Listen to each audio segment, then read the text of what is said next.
There's no feeling more intense than starting over.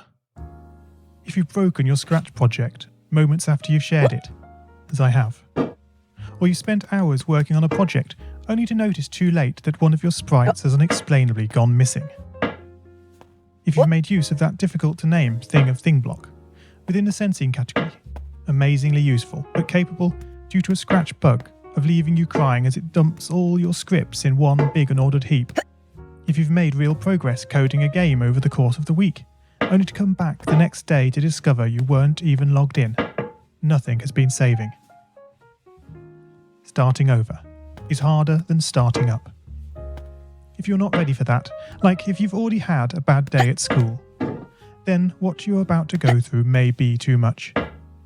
Feel free to go away and come back. I'll be here. Alright, thanks for coming with me on this trip. I'll understand if you need to take a break at any point. Just find a safe place to stop and remember to pause the game by pressing P. On Scratch you can find loads of remixed or reimagined recreations of existing games, and with good reason. George Bernard Shaw said, "Imitation is not just the sincerest form of flattery, it's the sincerest form of learning." This game is a recreation of a game that came out in 2017, titled Getting Over It with Bennett Foddy. That game in turn was a homage to a free game that came out in 2002. Both games involved dragging yourself, using a hammer, up a mountain assembled from assets and objects sourced from many other games. It seems appropriate then that, when trying to recreate Getting Over It in Scratch, that we should construct our mountain from the same assets used in literally millions of Scratch projects, the unmistakable contents of the Scratch costume library.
Unlike Unity or Unreal, Scratch does not provide you with a built-in physics or 3D rendering engine.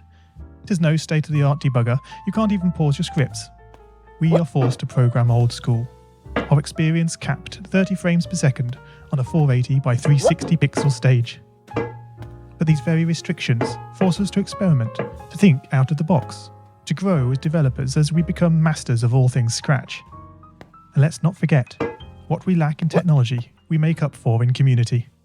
This fantastic bunch of budding software engineers, building, learning, creating, playing, remixing, as diverse a group of people as the very Scratch assets we now so skillfully attempt to ascend.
Oh man, you lost a lot of progress.